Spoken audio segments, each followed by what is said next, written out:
Hey there, it's Mel C, and this is the Six Figure Chicks podcast. Quick, powerful conversations with women making six figures and beyond. It's a real talk, big wins, and no fluff. Just 15 minutes to get inspired and get you on the go. Together we rise, together we change lives.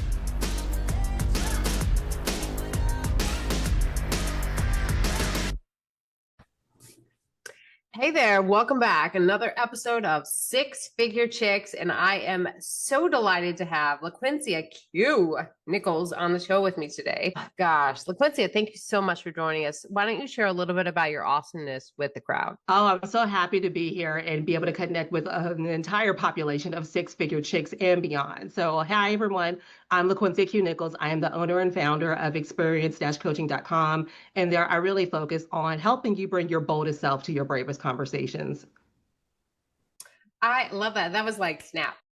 Real quick, right? Because here's the thing. I think for a lot of us, and giving you a little bit about my background, Mel, I think my story is not unfamiliar. I did the time in corporate, like most women. I did 20 plus years of corporate leadership, and I had a really exciting career, learned a lot. But what I also leaned into in my observation of leading other leaders is that where women, oftentimes who I primarily work with, where we can avoid a hard conversation, we will. And behind those hard conversations are really the opportunities for growth. And so for me, when I think of myself as, working in conflict resolution, conflict communication, how to look at it as a strategic opportunity to enhance your business, but also the quality of your relationships. It's been such a game changer for me. I grew up in Southern California, and I tell people I was there between the 80s and the 2000s. So I saw a lot of conflict handled really well, but I saw a lot of conflict that was handled poorly. And I think when we can have a strategic support to navigate difficult conversations that we would probably like to avoid, that allows for us to move back in our power. We stop abandoning ourselves, but also we keep the other person in the place of being able to be powerful in the conversation as well. So for me, it's about strategy. It's not about avoiding the difficult conversations anymore. Yeah, and I love that. Before the show, we were kind of talking about that of like stepping into your power and owning it, not feeling like other people are going to judge you. Right. Which is a challenging time that we face in different chapters of our life. Kind of like, what's a big defining moment that you've had to face in your business, like after you left that secure corporate world? Oh, yes. Well, number one, it was realizing that I didn't know anything about being an entrepreneur. I didn't come from a family of entrepreneurs. So when we talk about really doing something different, every day was a learning opportunity for me. There were some skills that I was able to transfer over, but the key thing that I had to really get out of my own way was the areas where I did not know. I had to go find the people who did know, allow for them to show up and support me. So building a community around me of people who could help me do X thing or create the widget to help me move my business faster, but also allow me to stay in my particular zone of genius was it. So for me, it was speaking the areas that I wasn't the expert, finding the people who can do it, and then creating that community so that way there weren't those stalls in my business. I didn't avoid doing the task because I didn't enjoy it. I got someone else who can do it, and they enjoy doing it.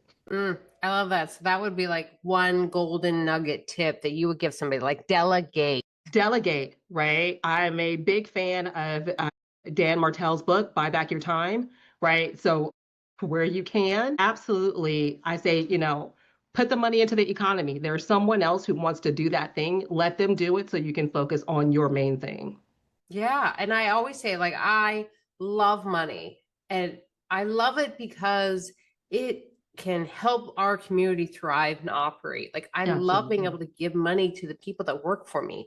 Like, yes, everything will come back tenfold. Oh, it comes back so much so much more quickly too, Mel, because I think about it. Sometimes you're holding on to those couple of dollars so hard because you're not sure what's going to be the right investment, or maybe you have low trust in yourself because maybe you made some investments that didn't really materialize the way you thought before. So now maybe you're a smarter person, you're a smarter buyer, but you're also thinking about it maybe a little bit too hard. I say put the money out there because it's energy, right? It has to move, it has to flow. So let it go. It'll come back to you. If you're holding on to every dollar, I would probably make that the assumption that I often tell people don't do.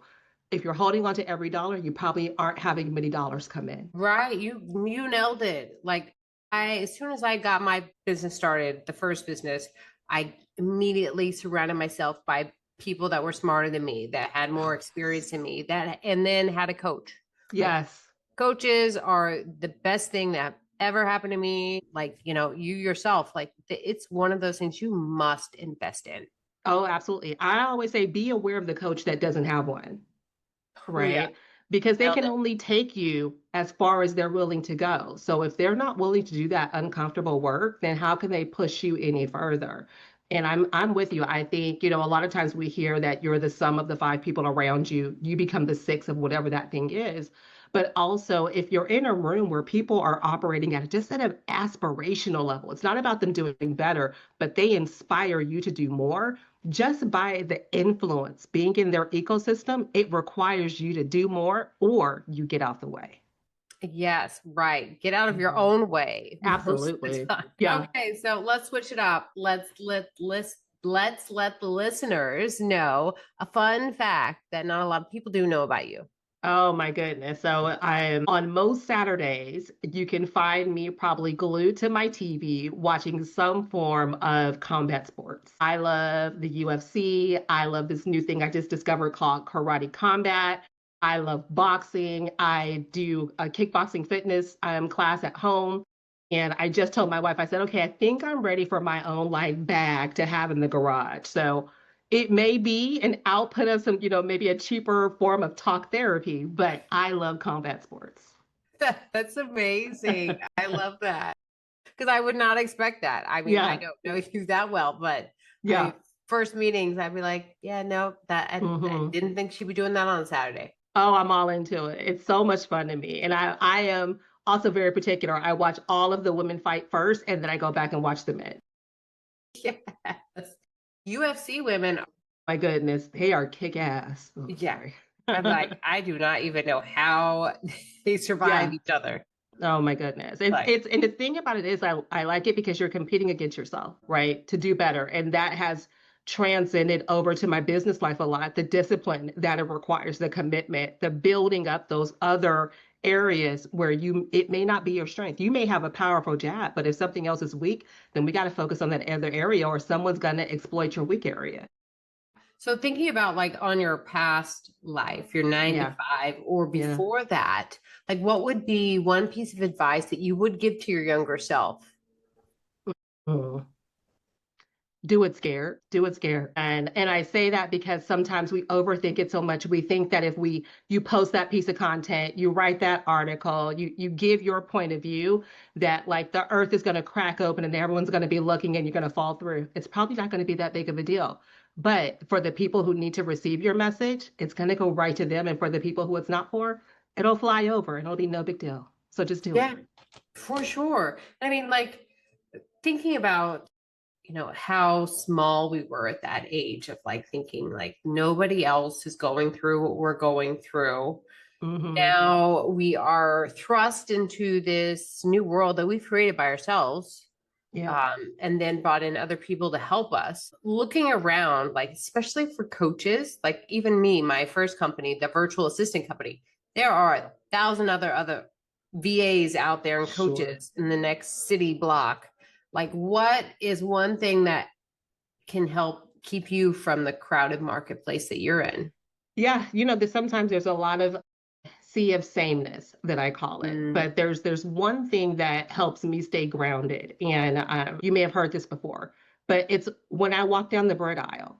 There are so many different types of bread, right, that cater to so many different tastes, dietary needs, all of the things, and everyone goes and they pick their bread that feels best for them, that satisfies those needs. So while myself and someone else, we may have a very similar point of view, our approach, our own unique lived experience, all those things make us slightly different to where my messaging might be a little bit different. It'll resonate with some, and for others, they'll like a different approach, and that's all okay. And I even think that also is a great way to inspire collaboration, right? If we have a group of audience, a group of women that we can tag team and really double click into the message, let's do that rather than dividing the audience and then making them choose. Let's give them both of us. Yeah, most definitely. And what are your thoughts about like, yeah, being in the sea of sameness, but being in a room full of coaches? Like I never see a roadblock if I'm in the room of 10 other virtual assistants or 10 other publishers. Like, what are your thoughts on that? Yeah, I see it as either an opportunity to look for where is the collaboration? What are they doing? But then I think what's different is you also can use it as a pressure test to understand what's going on in your industry. What are some of the experiences that you may be having, right? The trials, the tribulations, but where are you seeing some successes? What are you learning new about maybe technology? So I think you have to be thoughtful about your mindset going into that environment. If you walk into the environment with a mindset of competition, then that's what you're going to put out. But if you walk into it with the mindset of, I want to learn, I want to connect, I want to collaborate, then that's what you're going to do.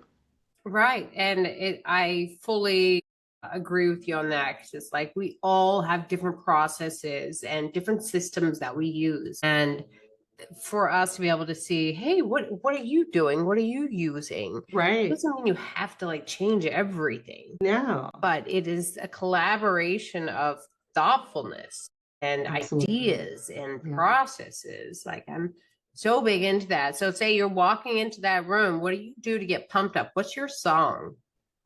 Geez, there's so many, but there's one song that came on during my workout the other like a week ago, and I was like, God, this is a really good song. And it was, and this may age me just a little bit, but it's Gwen Stefani, "What You're Waiting For." And I was just like, I love this song. It gets me excited. It gets me going. It had me go back and listen to the Black Eyed Peas, listen to Fergie's music. So for me, I'm always, I'm a girl. I love all types of music, but if I can just put it on, there's a good the beat, the BPMs are high, I'm all for it. And then, everything Beyonce, she does nothing wrong in my eyes. So just a note for the Beyonce out there. I love it. I was talking to somebody and they were like, gosh, the best concert I ever saw was Janet Jackson. I She just got was to like, see her. you did? Yeah, when she came to Phoenix, I got to see her. It was a wonderful experience. Yeah, they said something that was really remarkable and stuck with me is that when they were at the concert, it was like she was singing to them. Yes. And I've Yes. heard that with other speakers on stages. Is like I felt their message like they were talking right to me. Hmm. And I think that requires a level of openness because you got to be ready to receive as well. Very vulnerable. Yeah. And yeah, shed those layers. There you go. All right. Well, I love to keep it short and sweet so that other people, the listeners, want to know more about you because, yes, we have had a great conversation on the podcast. We had an even better one before the podcast recording. Like this lady is somebody you want to have that conversation with. How can people find you? What's the best online platform to find you? Yeah, I would say that the best way to keep up with me with all things going on is probably Instagram. And you can find me there at Quincy. So that's QUINCIE _experience_coaching. Follow me there and you'll see all the things behind the scenes, but also tidbits of information of how you can stop avoiding those tough conversations in your business and life. I love that. Conversations, communications, keeping it real. It has been a pleasure. We will share all of your platforms and digital assets and how people can connect with you because really, guys, you're going to have an amazing conversation and very insightful. It's going to start probing those ideas of like, what if, or why haven't I done that yet? Yeah. And we're going to do it with judgment free. We're just going to make sure we move forward. Right. Yeah. Like that's how you have to be with everything. And I appreciate that. So thank you again for being on the show. Thank you for having me. I truly appreciate it. Yes, I love it. Together we rise, together we change lives.